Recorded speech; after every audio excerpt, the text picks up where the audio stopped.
membaca teks mengenai proses terjadinya bencana alam? Nah, itu merupakan salah satu contoh dari teks eksplanasi. Apa sih teks eksplanasi itu?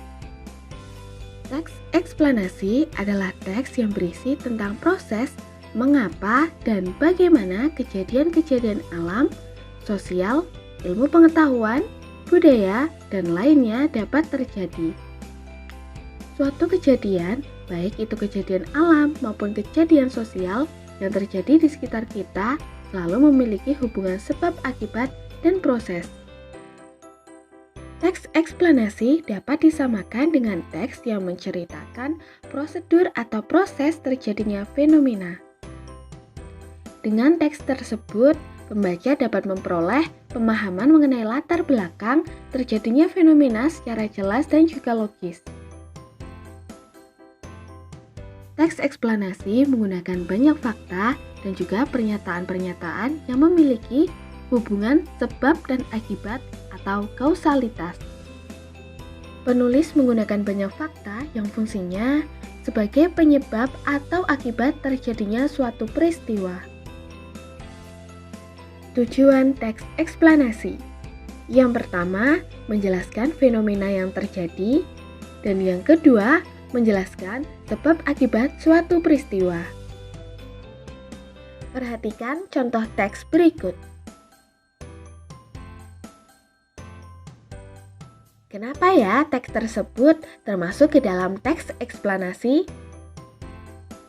Teks di samping termasuk ke dalam teks eksplanasi karena di dalamnya tergambar suatu paparan proses, di mana teks tersebut memaparkan secara kausalitas atau sebab akibat tentang proses penyembuhan anemia. Pembacanya pun memperoleh pemahaman yang sangat jelas tentang cara-cara penyembuhan penyakit itu. Lalu, bagaimana ya kita tahu bahwa sebuah teks itu disebut dengan teks eksplanasi? Ciri-ciri teks eksplanasi. Yang pertama, strukturnya terdiri atas pernyataan umum yang berisi mengenai gambaran awal tentang apa yang disampaikan. Lalu ada deretan penjelas yang berisi inti penjelasan apa yang disampaikan, dan juga ada interpretasi, yaitu pandangan ataupun simpulan. Yang kedua, memuat informasi berdasarkan fakta atau faktual. Dan yang terakhir, faktualnya memuat informasi yang bersifat keilmuan, misalnya tentang sains. Struktur teks eksplanasi. Teks eksplanasi memiliki struktur baku sebagaimana halnya jenis teks lain. Sesuai dengan karakteristik umum dan juga isinya, teks eksplanasi dibentuk oleh bagian-bagian berikut. Yang pertama ada identifikasi fenomena. Mengidentifikasi sesuatu yang akan diterangkan. Hal itu bisa terkait dengan fenomena alam, sosial, budaya, dan fenomena-fenomena lainnya. Bagian ini disebut juga dengan pernyataan umum.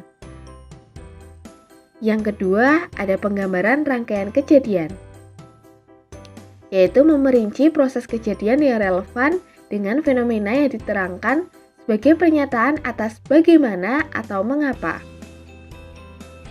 Rincian atau berpola atas pernyataan bagaimana akan melahirkan uraian yang tersusun secara kronologis ataupun gradual. Dalam hal ini, fase-fase kejadiannya disusun berdasarkan urutan waktu. Lalu, rincian yang berpola atas pertanyaan mengapa akan melahirkan uraian yang tersusun secara kausalitas. Dalam hal ini, fase-fase kejadiannya disusun berdasarkan hubungan sebab akibat. Bagian ini disebut juga dengan urutan sebab akibat. Lalu, yang ketiga ada ulasan, yang berupa komentar atau penilaian tentang konsekuensi atas kejadian yang dipaparkan sebelumnya. Bagian ini disebut juga dengan interpretasi.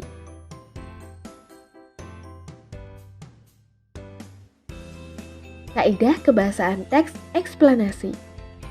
Berdasarkan kaidah kebahasaan secara umum, teks eksplanasi sama dengan kaidah pada teks prosedur.